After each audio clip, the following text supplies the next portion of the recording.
Earlier, someone called Alex, that's not his real name, but we're using that to protect him against any possible hacks, told us how he felt not being able to play his PlayStation on Christmas Day. Yeah, so basically I got a PlayStation for my for Christmas, and I unwrapped it yesterday, and as you can imagine, I tried to get it working immediately, and basically I tried to log on to the PlayStation Network, and I got an error message, and I've continued to get an error message for the last 2 days, basically, and it's been really annoying. Yeah, so, I'm sure it's been annoying. What do you think of the people that have done this? Well, I'm not very happy with it, to be honest with you.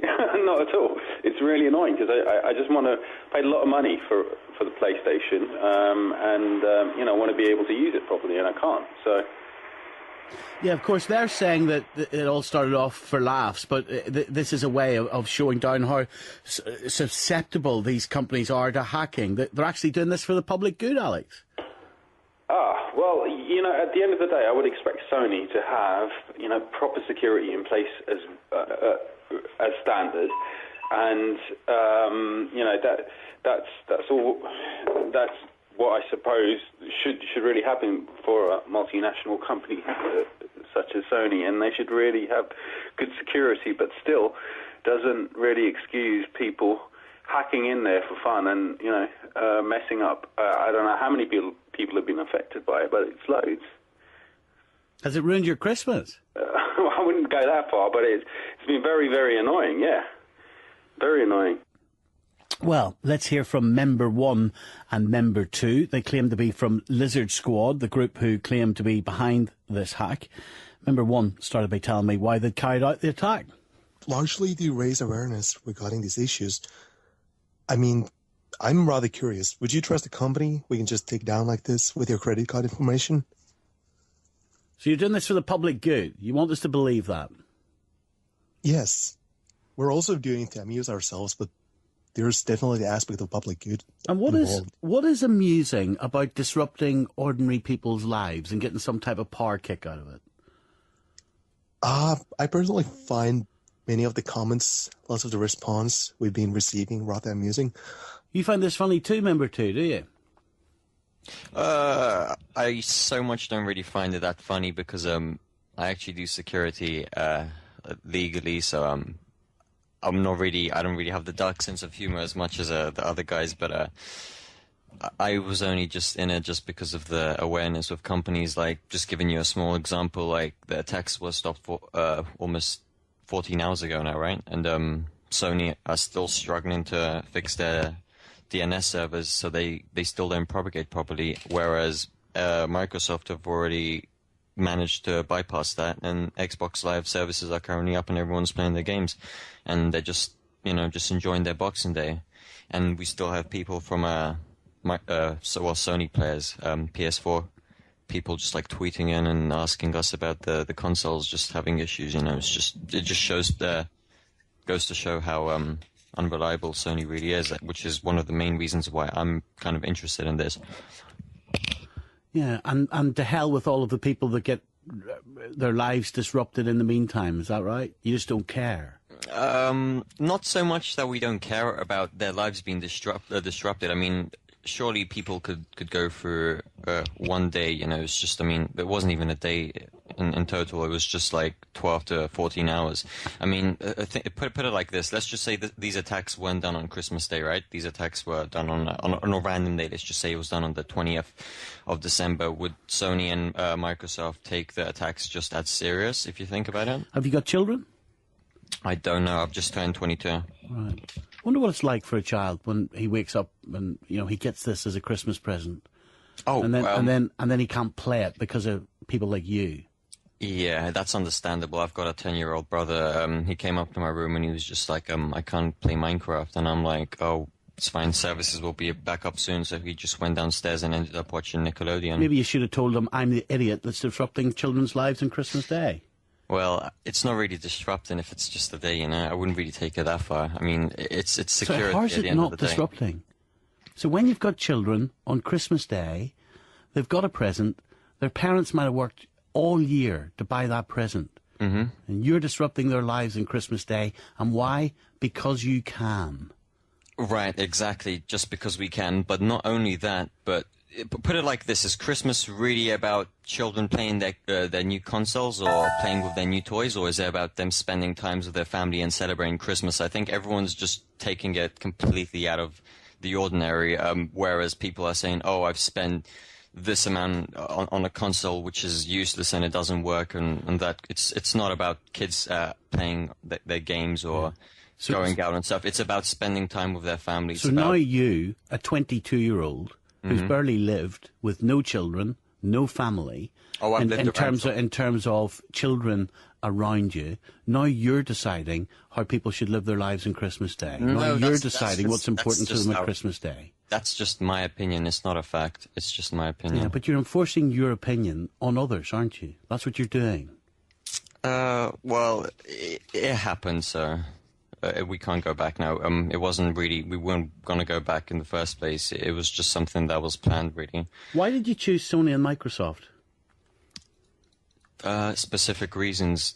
One of the biggest multi-billion, just such a huge company, Microsoft, can prevent such an attack, you know? Like, would you not think that they should be able to prevent such an attack? Like, I mean, think about all the NOC technicians that they have running their servers and DNS servers and everything, you know, protecting their network security. And all of a sudden, they were told that this would come on Christmas Day. They saw it. They just let it go over their heads, and they still can protect themselves against a couple of, as you say, people that have barely lived with not much experience, right?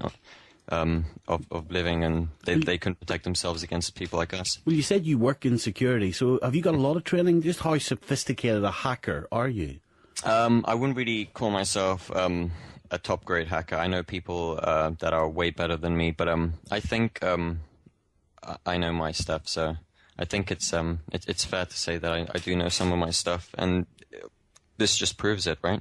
So it doesn't take a degree of sophistication to do this? Well, an ordinary hacker that wants to disrupt children's lives on Christmas Day could do this, could they? If they put their minds to it, whereas with me, where friends of mine, they used to go out clubbing, party, and I really didn't enjoy that. I did do it for a bit. I found it dull, so I decided to just sit at home and learn more skills of my own. You know, it's helped me along the way. So maybe this isn't something that most people enjoy and think that it was a good decision. But to us, I think it was just something that we've just decided upon. So yeah, it happened. When you say it happened, will you do this again? That's really hard to say because I'll be honest with you, it was completely unplanned. This whole thing that just happened, it was less than a 2-week plan. Like it literally took a couple of days to just plan out. Like that's how easy it was. How many people are there in your group, Lizard Squad? There's no more than 10. And who controls the group? Like, who decides if it happens or not? Is there a king lizard? No, there isn't. No, I'm afraid there isn't a king lizard. It's just where we're just you know, it's someone decides or comes up with an idea, and if everyone likes it, we just go ahead with it.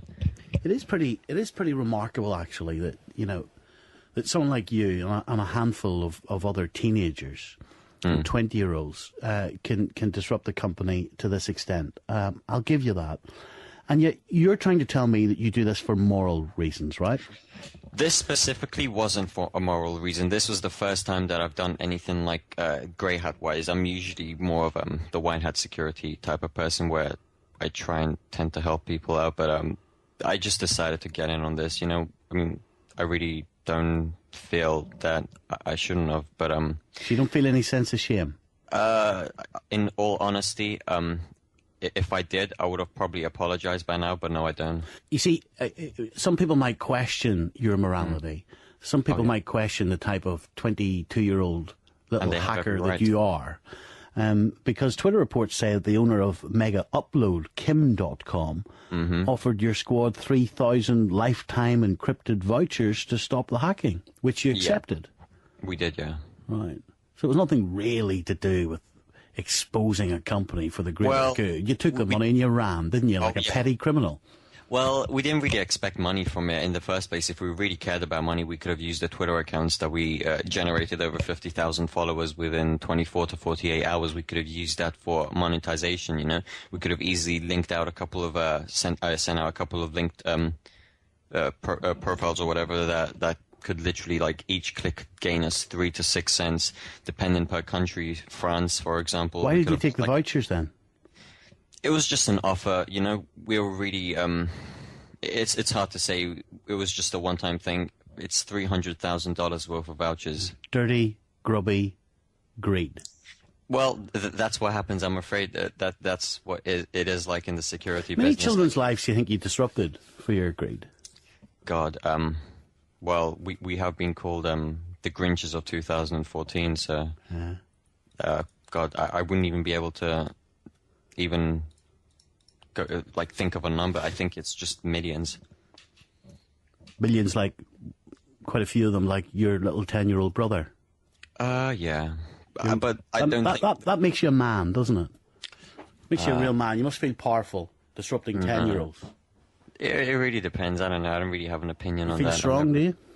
No, you don't feel strong by doing this. You just you feel that you have the power to do something, and maybe the company could actually change for the better. But obviously Sony still hasn't. A lot of people out there might criticise us, the BBC, for giving you this interview, because I guess they will say that we're giving you the publicity that your group wants. Well, I don't think that they have the right to say that, because we've been offered interviews. TV interviews where we've been offered with CNN earlier on today, Washington News, Sunday Times, Daily Dot, just literally a couple of minutes ago, just before you came on air with us. They just published an article which is really huge. I'm pretty sure you know them. So we're not really getting any publicity that we don't already have, if that makes sense. So they don't have any right to be blaming you guys for anything, to be honest. What would make you stop this? It's already been stopped right now. What would make you stop doing it again? Like, what are you actually trying to achieve? What's the end game here? There is no end game. That's the thing. Like I said, or like my friend said, it's for some of us it was just for the fun of it, and for others it was just to see what we could achieve, to see if it could happen, to see if it could work. You know, so. It really depends, and it's random. I'm sorry to go back to this again, but I will, because, you know, I'm an ordinary guy, and I guess that I expect, you know, ordinary people to respond the same as I do. Presumably you wouldn't go into a child's house, lift his PlayStation and smash it on the ground on Christmas Day just so that he couldn't play it. No, of course not. You're not that type of dork, are you? No, that's just horribly sick. And yet you've done the equivalent. Well, it's not really the equivalent, because their consoles, when even their consoles were working, the only thing they couldn't do was just access their online. They still have access to it right now, and they had access to it after the attack stopped. It really depended on the DNS servers, and most people are still on right now. I mean, those kids. Do you really think that 14 hours is... Do we live in such a world where 14 hours of not being able to access a console which they were gifted is such a crime? You sound quite articulate. You sound quite intelligent. And yet you're doing such a stupid thing. Would you not prefer to be a better citizen for wherever it is you live? Would you not actually prefer to do some good? Oh, yeah.